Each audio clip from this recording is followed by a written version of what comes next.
Well, good afternoon. Welcome to NASA headquarters in Washington, D.C. My name is Dwayne Brown with the Office of Communications.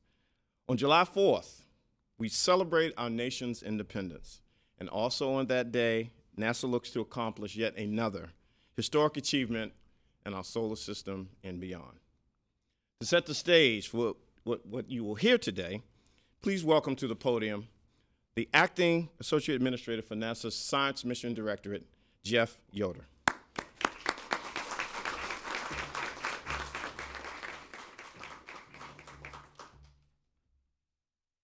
It really is an exciting day today. The NASA Science Mission Directorate's mission is to innovate, explore, discover, and inspire. And with over 100 missions, it's really easy to use this entire portfolio in many ways to accomplish this, not only for the science community, but also for the world and for humankind. Last July, we saw the first ever up-close images of Pluto, the distant Pluto. This July 4th, we will not only celebrate the nation's Independence Day, but the science community will also prepare to begin writing new chapters in our science book about Jupiter and perhaps about ourselves. In fact, NASA science is really interconnected. So Earth science, heliophysics, astrophysics, and of course planetary science were all part of developing information needed to develop this journey, this mission. And of course, we will, as we complete this mission, as we go forward, achieve and learn more about ourselves and about the environment. As we near the doorstep of Jupiter, NASA is also preparing to launch this September a spacecraft to a large asteroid. In addition to upcoming launches to further study the Earth, the Sun, and our universe as we've never done before. NASA's science is the greatest engine of the scientific discovery on the planet, and today you will hear more about the engine's vital mechanisms. And then last is you look up in the sky and watch the fireworks July 4th. Think about NASA as we're above and beyond with our missions. With that, Dwayne, we turn it over.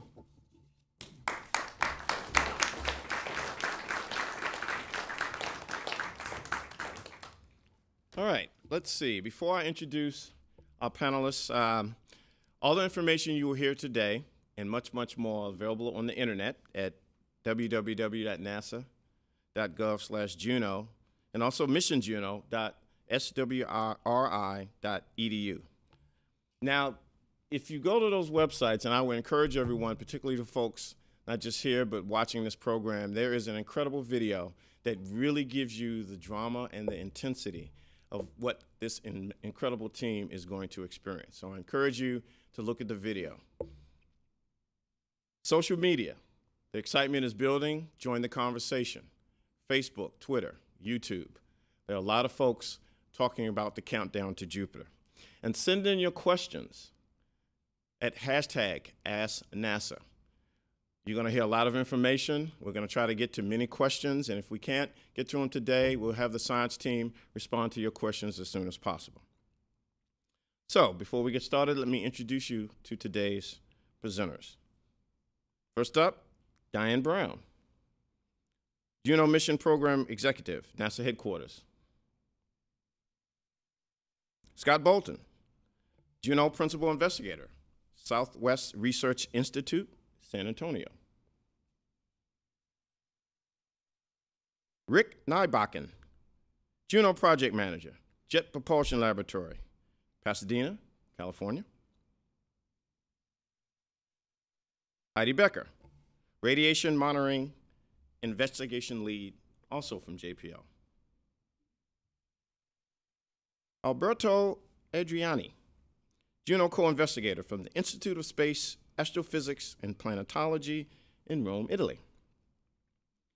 And also I want to recognize two individuals in our front row who will be participating in the question and answer period. And first, a gentleman that doesn't really need a lot of introducing. He's done a lot of press conferences, and he keeps the Office of Communications very busy with the incredible planetary missions. Jim Green, the director of Planetary Science Division at NASA headquarters. And also joining us, Enrico Flamini, chief scientist for the Italian Space Agency. And with that, from one Brown to another, over to you, Diane. Thank you, Frank. Good afternoon. We are so excited to be within 3 weeks of our return to Jupiter, our largest and one of the most fascinating planets in our solar system. We have been to Jupiter before, but we still have questions, and Juno is poised to begin answering them. Other missions to Jupiter included Pioneer 10 and 11, which flew by the planet early in the 1970s, and Voyagers 1 and 2, which flew by in 1979.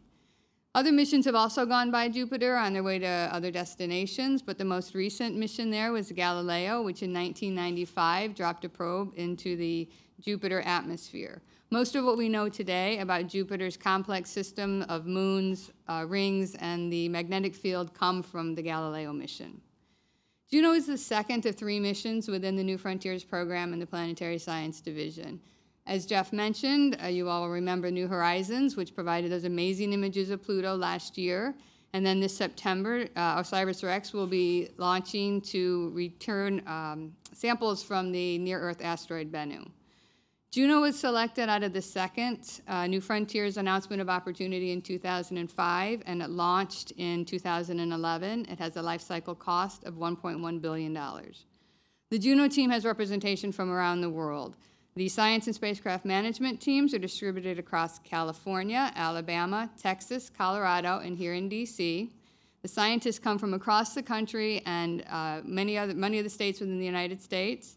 And the science instruments were developed in Maryland, Texas, Iowa, California, Denmark, and Italy, with contributions from many other places. NASA has a long history of significant milestones on the 4th of July. Just to name a few, in 1997, the Mars Pathfinder landed on Mars and spent the next month providing amazing images of the Martian landscape. In 2006, the Deep Impact mission collided with the comet Tempel 1 to learn more about what comets are made of. And of course, this year we have our own 4th of July fireworks excitement as we arrive at Jupiter, and we hope you all come along for the ride. And with that, I'll hand it off to Scott to tell us more about the mission and the science. Thank you, Diane. So I'm really excited to be here. We're just a couple of weeks from arriving at Jupiter, and it's been such a great journey, and I can't wait to get there. So one of the primary goals of Juno is to learn the recipe for solar systems. How do you make the solar system? How do you make the planets in our solar system? And in fact, not just our solar system, but how do you make the planets that we discover in other solar systems? We're seeing planets around other stars now. And what we really want is the recipe. How do you make these planets? Now, Jupiter holds a very unique position in helping us learn about that recipe because it was the first planet to form. So it gives you that very first step in the recipe. What happened after the sun formed that allowed the planets to form? Because that's really the history of not only our system, but us here at Earth. And we don't currently understand how we formed Jupiter. We're puzzled. We learned some things from previous missions, but Jupiter looks a lot like the sun, a smaller version. It's almost all hydrogen and helium, just like the sun is. In fact, the whole universe is almost all hydrogen and helium. But when we look closely at the composition of Jupiter, we learn that it has an enrichment of what scientists call heavy elements, all the elements beyond helium in mass. So the carbon, the nitrogen, the sulfur, the noble gases. Jupiter's enriched with these elements compared to the sun. We don't know exactly how that happened, but we know it's really important. And the reason it's important is the stuff that Jupiter has more of is what we're all made out of. It's what the Earth is made out of. It's what life comes from. And so learning about that history is really critical if we're going to figure out how we got here and learn about the Earth and how we find other systems like the Earth elsewhere. So can I have the first animation? So here you see a scientist and artist concept of the early solar system first forming. You have the young star, our sun, and you have clouds of gas and dust surrounding it. These are the leftovers. The sun forms from a cloud like that. It collapses on itself, and then there's leftovers. Not much. Sun sucks up most of them. Jupiter sucks up the majority of the Jupiter sucks up the majority of the leftovers after the sun is formed. If you take all of the rest of the solar system, all the planets, all the asteroids, comets, they all fit inside Jupiter. So it forms first, and it uses up most of the leftovers. We are the leftovers of the leftovers. Something happened between the time the sun formed and the time Jupiter formed that allowed it to be enriched in these heavy elements that eventually leads to us. We don't know what happened there, but it was very important because the beginning of the process of how you create the terrestrial planets and life started already early in the solar system when we saw Jupiter form. It started to get this enrichment, and the rest of the planets got even more, right? The Earth is almost all of these heavy elements. And so the way Juno investigates this is by looking into the interior of Jupiter, seeing how is it built. What is it made out of? These are the clues for us to compare to the sun and understand the processes that went on in the early solar system. Can I have my next video, please? So here you see Jupiter spinning around and these beautiful zones and belts. What's underneath those? So we have special instrumentation that looks deep in at the magnetic and gravity field to see how it's spinning inside, how is it structured? Is there a core in the center of Jupiter? If there is a core of heavy elements, a bunch of rocky, icy materials squeezed down in the center of Jupiter, it tells us something about the early process in the solar system, because that means that the rocks must have formed in the early solar system before Jupiter did. Essentially, Jupiter got built around those rocks. We don't really know if there's a core in the middle of Jupiter. That's one of the things that Juno is going to investigate. If there is, then that means it tells you sort of when and how and a little bit of where Jupiter must have formed.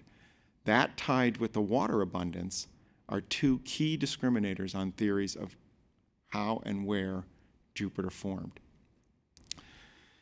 The other investigation that Juno does is we go right over the poles. So in order to do all of our science, we're a polar orbit. We're the first spacecraft to go over the poles of Jupiter.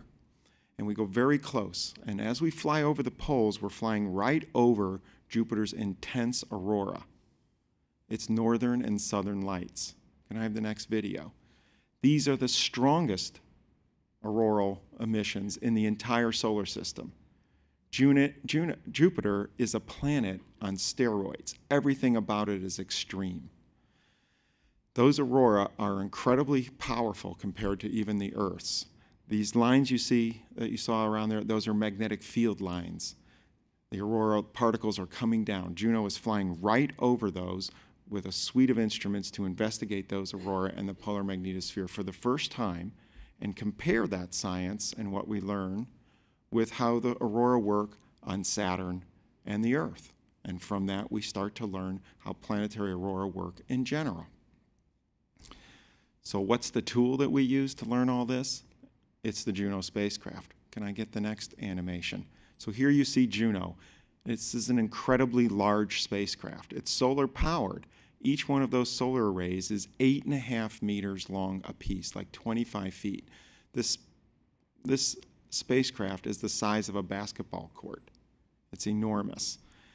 The scientific instruments are stationed in between the solar arrays. As Juno cartwheels through space, it spins twice a minute.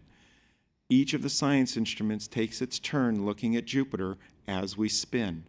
There's not a lot of fancy pointing needed with this spacecraft. It's all built into the design. We're spinning over Jupiter, cartwheeling, and all the instruments look down and up, taking their turn, looking at Jupiter, and then looking away to calibrate.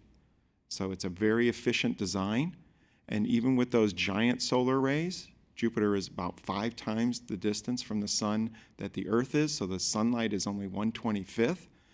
So even with enormous solar arrays that are very efficient, we're still only getting a few hundred watts, a couple of light bulbs. And so the spacecraft is designed to be extremely efficient. Okay, I'd like to turn it over to Rick Nybach, our project manager, and he'll tell you more about the development of Juno and the schedule for the events that are coming up. Thank you, Scott. Scott and the science team asked us to take a spacecraft where no spacecraft was ever gone before, deep into the harshest radiation environment, the most treacherous environment in the solar system aside from the sun, and operating farther from the sun than any other solar-powered mission in history. So let me talk about some of the features on the spacecraft that enable us to meet those challenges. The first thing you notice when you look at the spacecraft is the immense size of it. As Scott said, it's roughly the size of an NBA basketball court. But these massive arrays contain 18,700 solar cells and can generate almost 14,000 watts of power near Earth. That's more than our spacecraft is designed to handle. So when we flew by the Earth, we actually turned off most of the solar arrays. We only had 2 of the inner panels on. But at Jupiter, where the sunlight is only 1/25 of what you receive at Earth, these massive arrays still generate 530 watts of power. As Scott said, that's a very power-efficient spacecraft, only requiring the equivalent of 5 floor lamps in your living room. To meet the radiation challenge, cue the vault, or cue the video there, we designed a vault, a radiation vault that protects our most important electronics. They're housed, as you walk in here along the solar array, you can see that square rectangular box underneath the high-gain antenna. That's the radiation vault, and that's where all our electronics are housed, except for the instrument sensors, which, as Scott said, are spread around the periphery of the spacecraft. So let's talk a little bit about what we've been doing the last 5 years. Cue the video, please. We launched back in August of 2011 from Cape Canaveral Air Force Station on an Atlas 551 launch vehicle. This took us out past Mars orbit, where we fired the main engine twice back in 2012. This increased our speed as we went back around the sun and flew by the Earth, receiving a gravity assist that increased our velocity by 70% of what we got from the launch vehicle back in 2011. This gave us enough energy finally to reach all the way out to Jupiter, and we'll arrive there and fire our main engine to go into orbit around Jupiter on July 4th. May I have the slide, please? Here's what's ahead of us in terms of configuring the system and doing the last series of activities to be ready to fire our main engine. We open the main engine cover, we pressurize the prop system. There's some other preparational steps there before we start the JOI sequence 5 days before we arrive. The last 5 events there, all on July 4th, all happen within hours of the main engine burn. So we start tones, which is a special communications mode that we use when we're in our burn orientation. Our normal communication antennas are no longer pointed at Earth, and so we use a special communications method to signify the various milestones throughout the sequence, leading up to the burn, signaling the start and the end of the burn, and also after the burn. You've probably noticed sometimes listening to your car radio, you'll hear an emergency broadcast system test, and they'll just send a tone out. That's what the spacecraft does, and it sends different frequency tones to mark different events. Then as we move closer to the burn, we move through turn to the burn attitude. We're now oriented 90 degrees away from the sun with the engine pointed in just the right direction to slow us down enough to be captured into Jupiter's immense orbit. Next video, please.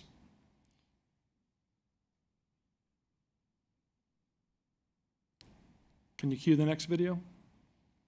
Then we start our main engine burn. This is our 3rd main engine burn. The 4th one will come 107 days later. The first one here is 35 minutes long. The 4th main engine burn on August 27th will be 22 minutes long, and that will get us into a 14-day science orbit. So it's really a well-designed mission when you think about it, because We fired our main engine twice already, which really gave us an excellent level of preparation for this very important event, firing the main engine the third time.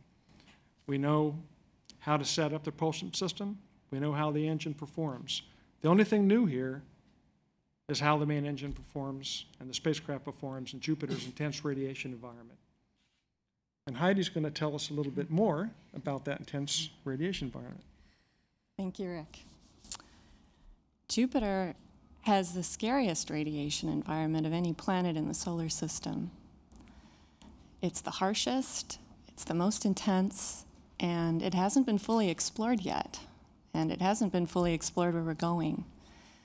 Jupiter's magnetic field has trapped a huge population of electrons and accelerated them to the point where they're moving at almost the speed of light.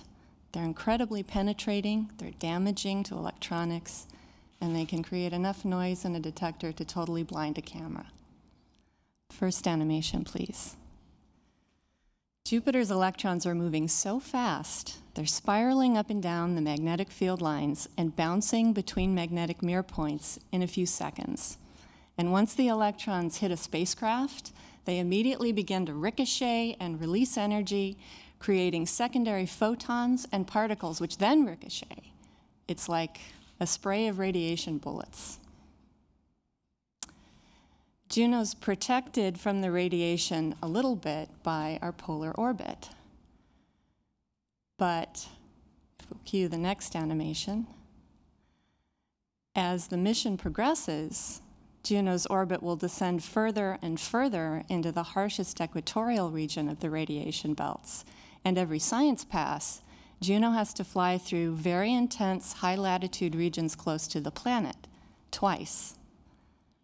If we did nothing else, Juno would be experiencing a radiation dose of over 20 million rads, which is like a human undergoing over 100 million dental x-rays in a little over a year. So Juno's wearing a suit of armor to face Jupiter and bring down the dose. Next animation, please. Here again is our radiation vault. It's made of titanium, and the walls are about 1/2 inch thick.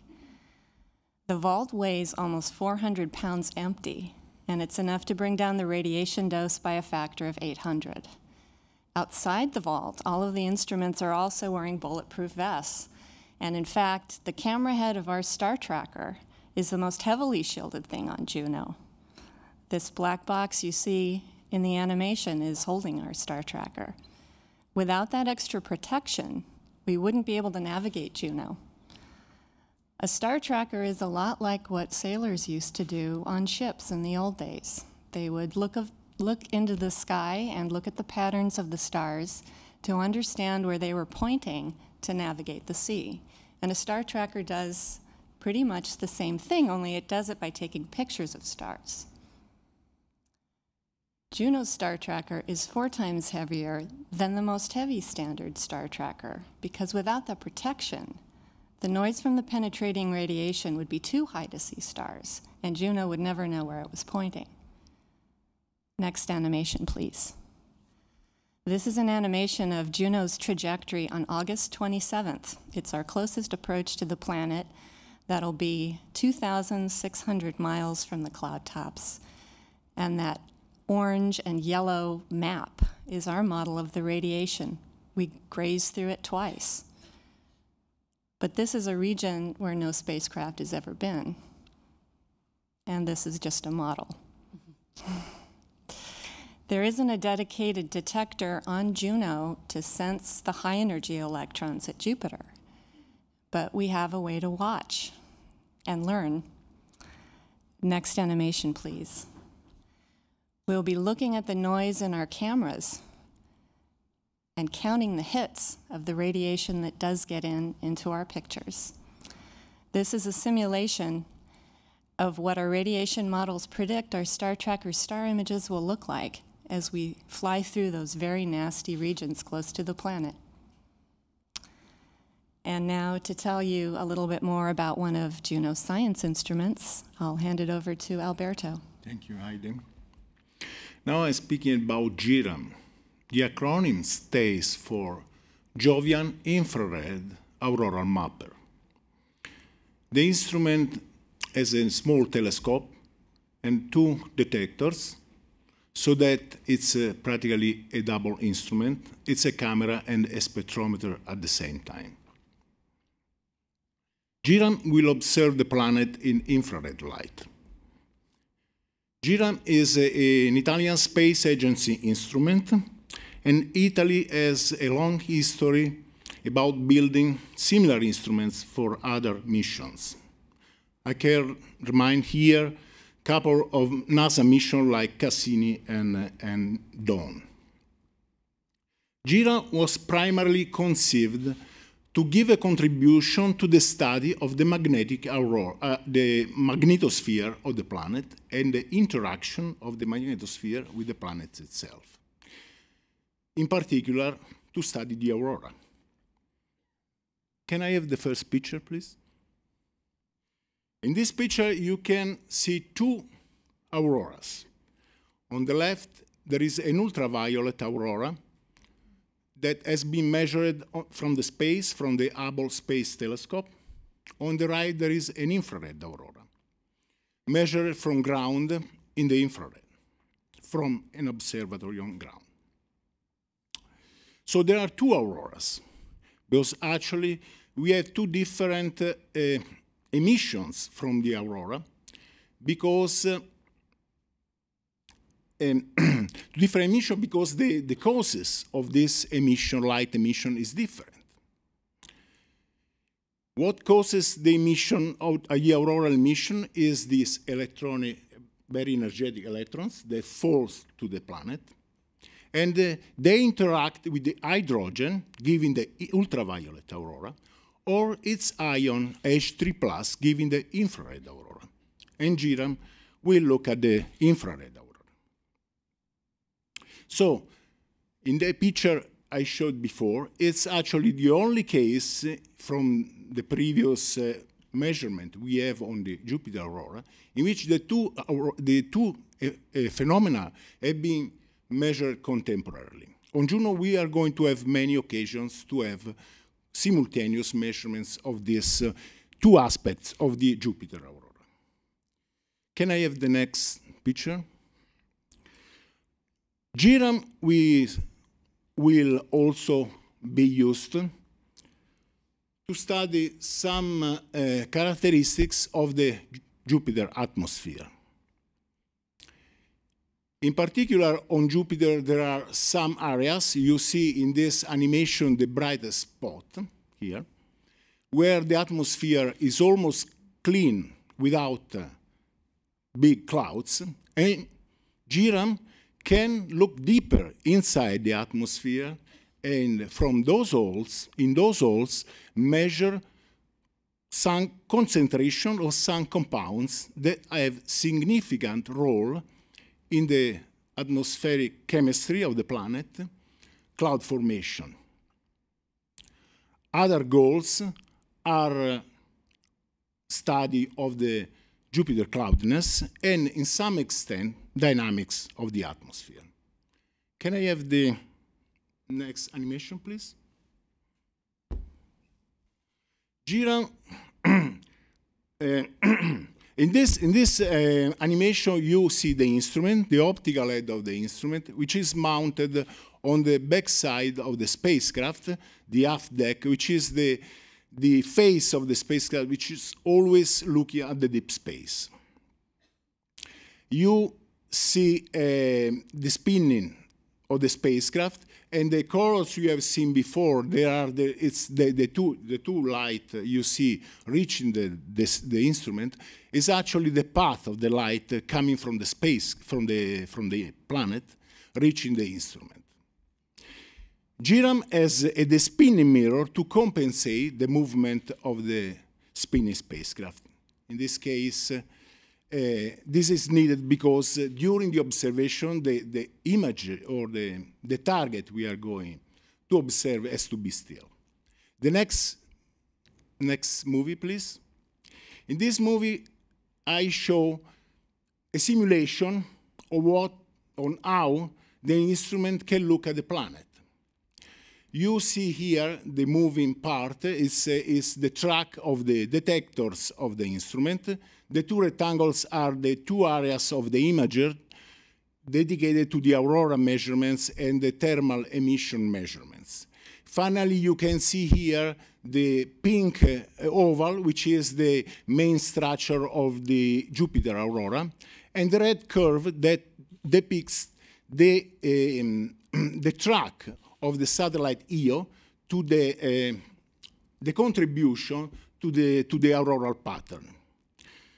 So we are looking forward to get to the Jupiter in a couple of weeks. We are very excited about. And so let me give the microphone to Scott to give us the conclusion. Thank you, Alberto. So the Juno team is really excited. All the scientists and engineers that made Juno happen are just so excited that we're finally arriving at Jupiter and we're going to start this incredible journey of learning our history and what's inside Jupiter and all about how the physics works at Jupiter. And we want the public to be able to share in that excitement. We want them to join and jump on and ride with us into our journey of exploration. And so I'm going to tell you about a couple of items that we have with Juno that help enable that. One of them is our visible camera. It's a color camera. We call it Juno Cam. Juno Cam will provide the very first views of Jupiter's poles. We don't know what they look like. And we're going to fly over those and see them for the very first time. It'll also show the most incredible close-up views of Jupiter ever seen because we are coming so close to Jupiter. The public can join us on that camera because it's really a public camera.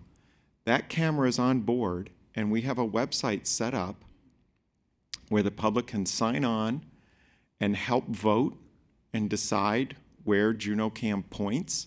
What do we take pictures of? What features on Jupiter are the most interesting? They can engage in the debate of which things are most important to photograph. And then when the data comes down, they can produce the first images of Jupiter and post them on our website. And so this camera is really allowing the public to join in and become part of the Juno team, doing some of the science, creating some of those images, and sharing those with the world.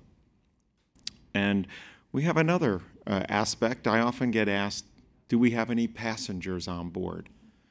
Well, we do. We have 3 special passengers. They're actually Lego minifigures.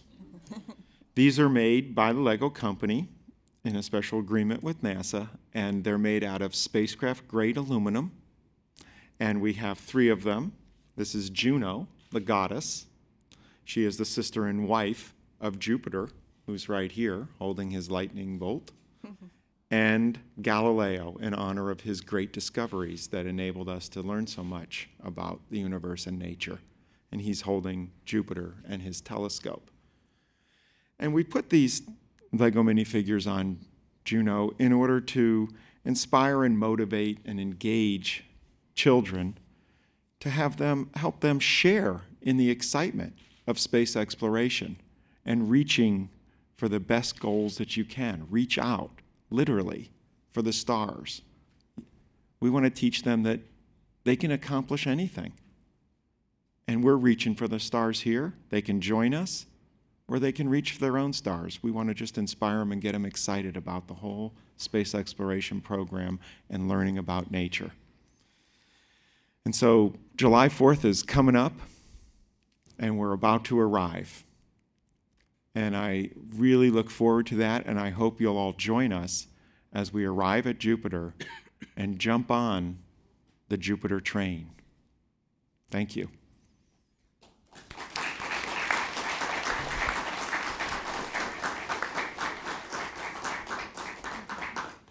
And thank you all. A reminder for the folks who are here in the auditorium, you may have noticed that there is a Lego-made spacecraft out in front of the auditorium, and you actually can see where those little guys are on there if you look very closely. And for our folks watching, we'll see if we can get a picture and put it out on social media on the web so you can actually see that. Very, very cool. We're going to take some questions, and I think Diane and Scott, one of the first questions we're going to get is, where can they get some of those cool team shirts you guys have on? Very awesome shirts. We're going to go to the phone line first, and we're going to have Mike Wall from Space.com. Thanks, guys. This is probably for Scott. Scott, like you were talking about how if you do find out Jupiter has a core, that would tell you a lot more about where it formed, how it formed, et cetera. I'd just like to know, could you go into a little more detail about what you mean and what you could conceivably learn just from the core and like sort of why that would teach you what you would hope to learn? Thank you. Sure. So Jupiter is a giant ball of gas. It's most of its composition is just like the sun. It's almost all hydrogen and helium. It's enriched in these heavy elements. We don't understand exactly how that happened, but we also don't know if there's a core in the center of Jupiter. We don't know if it's just gas compressed all the way down, basically, and just there's no core of rocky material in the middle, or if whether there's a core. So we don't know that because we don't have very precise data on the gravity field of Jupiter up till now. We know that Saturn has one of these cores. We don't know about Jupiter. And the real question is that if Jupiter has a core of rocky material, and we'll be able to learn something about that by studying the distribution of mass inside of Jupiter through the gravity field, then that core should most likely will have formed in the early solar system, and then Jupiter kind of forms around that core. Because once you form Jupiter, you have an incredible giant atmosphere. And so if rocky material, such as asteroids or something, were to come in and hit Jupiter now, or after it forms, they will evaporate basically in the atmosphere. They'll burn up, and they won't ever reach down to build a core. So when we measure it, if we see that there's a concentration of heavy elements or a concentration of mass that's very significant in the center, that implies that Jupiter formed after rocks started to form and ices started to form in the early solar system. Alternatively, Jupiter may have formed like we think the sun did, which is just a collapse of the gas and dust, and you don't need any rocky material in the center. Next question is from Bill Harwood, CBS News. Bill?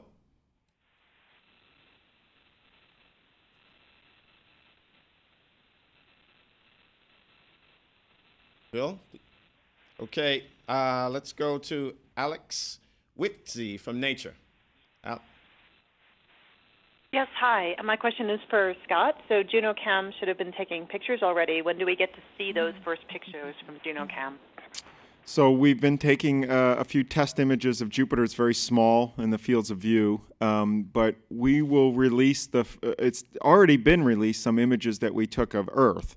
But the first time we will release images of Jupiter when we get closer is on July 4th.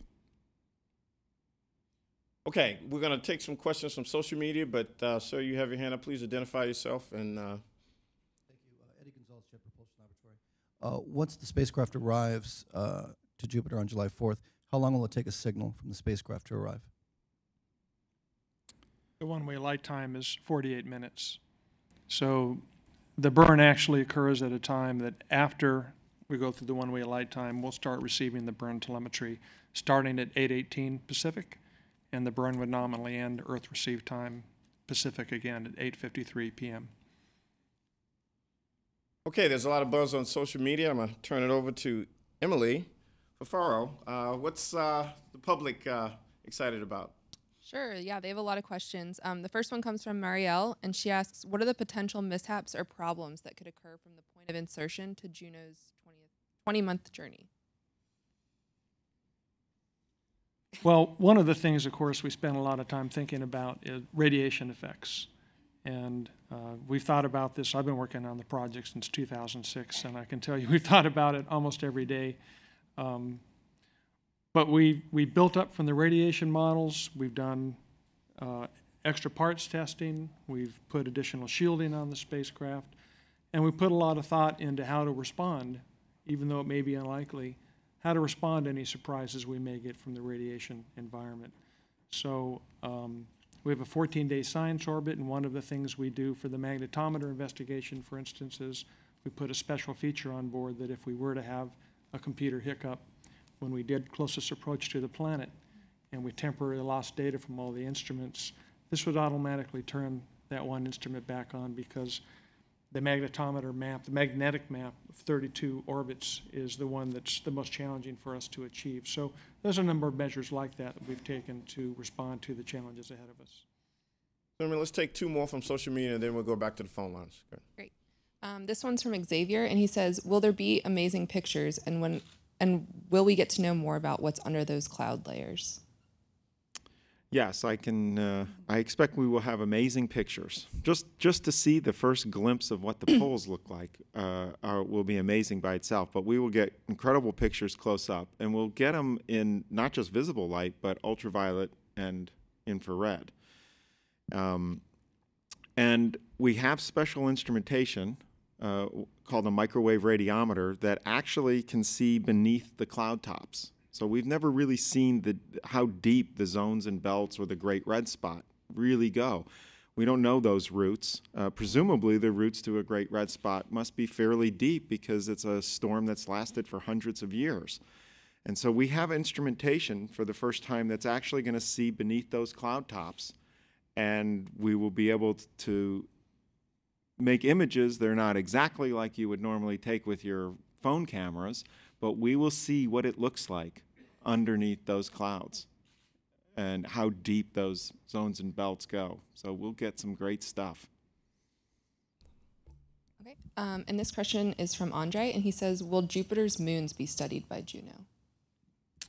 Jupiter's moons will be studied a little bit by Jupiter. It's not our focus. Our focus is, of course, the planet itself.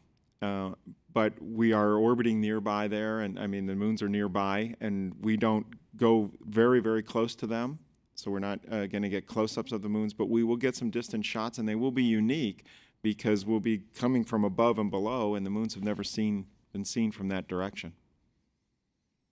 Okay, let's go back to our phone lines, and then Emily, I'll probably come back for some final questions. But Tracy Watson, USA Today. Tracy. Thanks, Dwayne.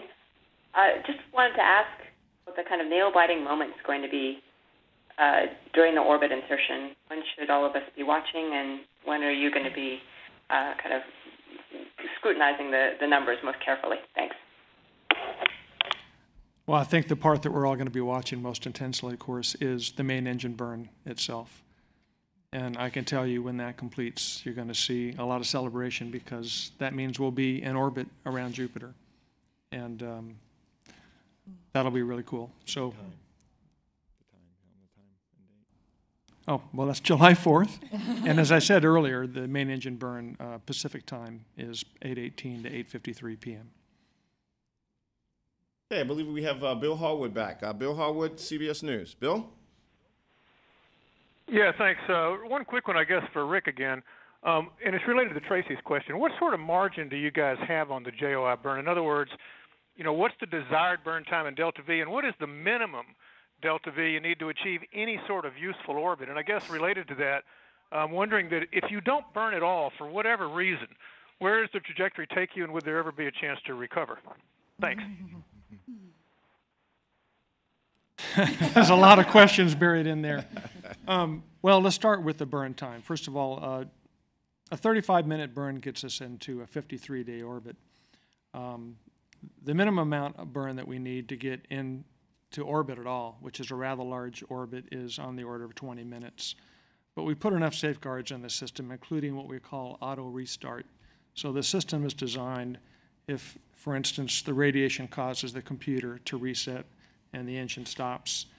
It's not designed to just protect the spacecraft. It's designed for this one portion of the mission to restart the burn. So it'll do a quick recycle, and within 500 seconds, restart the burn. So most likely, we expect to get all the way to 35 minutes, but if we don't get all the way in one shot, we'll get there eventually. I can tell you that our previous science or capture orbit was 100 minutes, which is about a 30-minute burn. So even getting to a 30-minute burn without interruption gets us into a fabulous science orbit. We've never been to this region of the planet, so even a few orbits gives us tremendous science results. But of course, we want the whole enchilada. And there was a second part of the question, if you could refresh my memory. If we don't burn it all, where do we end up? We don't end up in a very exciting spot. We come in, yeah, we're in orbit around the sun. We'll get a nice deflection. We're above the ecliptic and above the planet, and we'll be tilted down, and we haven't studied that too much in terms of where we end up because we focused on success and not failure. But it is an interesting question. It's a one-shot deal. I mean, the whole thing's riding on this JOI, Jupiter Orbit Insertion activity on July 4th. So, you know, somebody asked, when does the nail biting start? It's already started. I'm getting close. I'm you know, a mix of excitement and anticipation with tension and anxiety.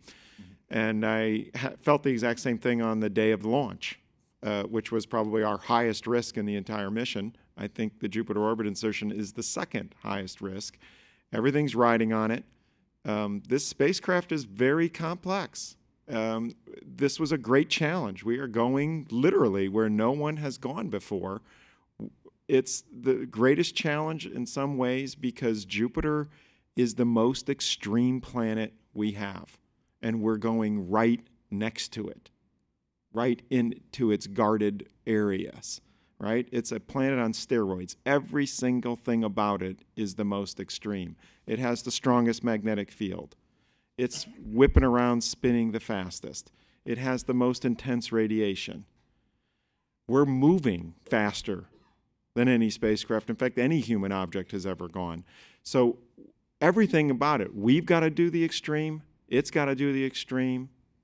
But we've taken every human ingenuity idea and put it into this, right? And we put together an armored tank going to Jupiter.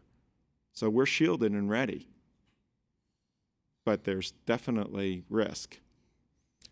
And let me remind our studio folks here and watching us that if you go to the website, nasa.gov/Juno, Jupiter Into the Unknown is a 2-minute video that you will truly see with this team. We talk about nail biting and the unknown and the drama. When we conclude here, get to your computer, get to the internet, journey into the unknown. It will really give you a full flavor of what this team is in store for, or what they don't know what they're in store for. We're going to take one more call, and then we're going to come back for 2 more social media questions and wrap up. So back on the phone, Joe Palca from National Public Radio. Joe. Hi, guys. 2 questions, actually. One, can you tell me a little bit more about the provenance of JunoCam? I seem to recall hearing it was originally slated for a Mars lander mission, and then it got repurposed. And the other question has to do with the Star Tracker camera that Heidi was talking about earlier. There are 4 other Star Trackers on the magnetometer arm that are just for pointing purposes, or but they're not involved in navigation. So those were the 2 questions. So I'll take the JunoCam and the magnetic star cameras for you, and then we'll let Heidi take care of the main Star Tracker. So JunoCam is a copy, a close copy, but not an exact copy, of other cameras that have been flown to Mars, built by a company, Malin Space Sciences. And when we went to them, we went to get something that we could use for the public and get great images. I couldn't imagine that we were going to go all this way and not see what Jupiter's poles look like. And they agreed to make basically a copy of something that was on Mars. So it wasn't taken and repurposed. It was specifically designed and built for our mission. But its basic design was taken from Mars missions. But it did have to be customized. We have a very extreme radiation environment. We're also spinning, so it works a little bit different than the Mars cameras. The second part of the question that I'll take was the 4 star cameras that are tied to the magnetometer investigation. That's the end of one of our solar arrays. You'll see that one of them looks a little different on the end than the rest. That's because that's an optical bench where we house the magnetic field investigation. There are two sensors that measure the magnetic field. That magnetic field measurement is a little bit like what you get at the airport when TSA checks to see if you've got any metal on you. They basically have more basic magnetometers, but they're looking to see if the magnetic field gets distorted, and then they know you have some metal in your pocket. Ours are a little bit more precise. They're, in fact, the most precise magnetometers ever designed.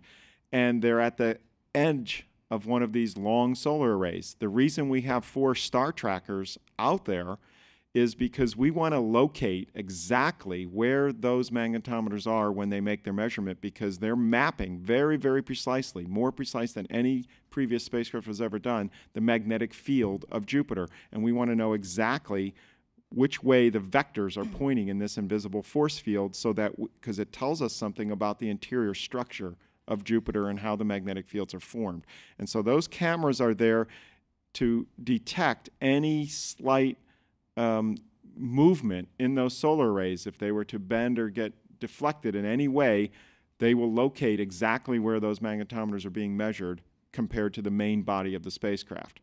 And those star cameras or star trackers are called Advanced Stellar Compasses. They're built in Denmark by Danish Technical University, and they are very special cameras because they're magnetically clean. In other words, they don't interfere with the measurement of the magnetometer. So some cameras give off their own little magnetic field, and so we had to be very careful to get ones that were what we call magnetically clean. Now I'll turn it over to Heidi to answer the other part of the question. Okay. And the star tracker that I was talking about was the Spacecraft Stellar Reference Unit, and that's the star tracker that supports attitude determination for Juno. And it was made by a company called Selex Galileo in Florence, Italy. So that's our other Italian instrument on Juno. Okay, Emily, we're going to take 2 more, and then we'll wrap up.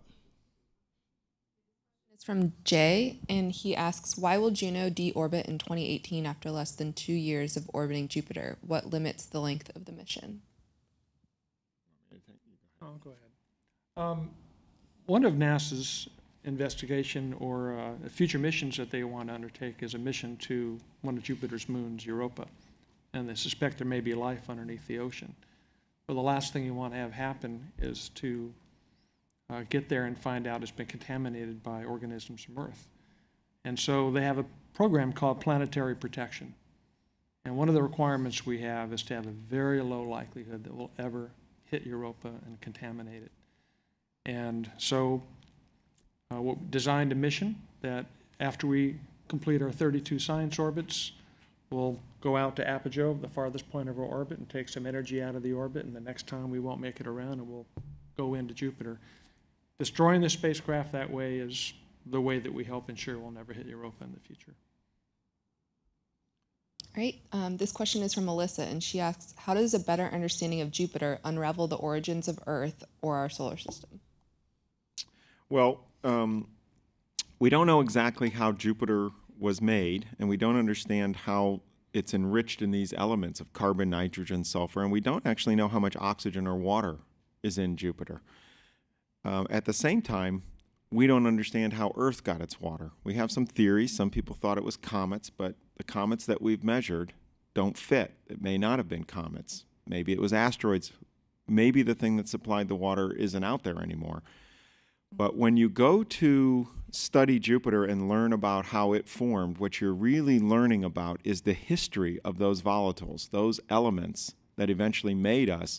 We're learning about what state and how they might have been distributed early in the solar system, which will fold into models of how you not only make Jupiter, but how you eventually make the other planets. Okay, that's going to do it. I want to remind the many folks watching us that there's yet another reason to save the date on July 4th. It is going to be incredible. Come and join the ride. Go to the website for more information and updates at nasa.gov/Juno and missionjuno.swery.edu. The countdown to Jupiter has officially begun. Join us. We'll see you out in California July 4th. Thank you.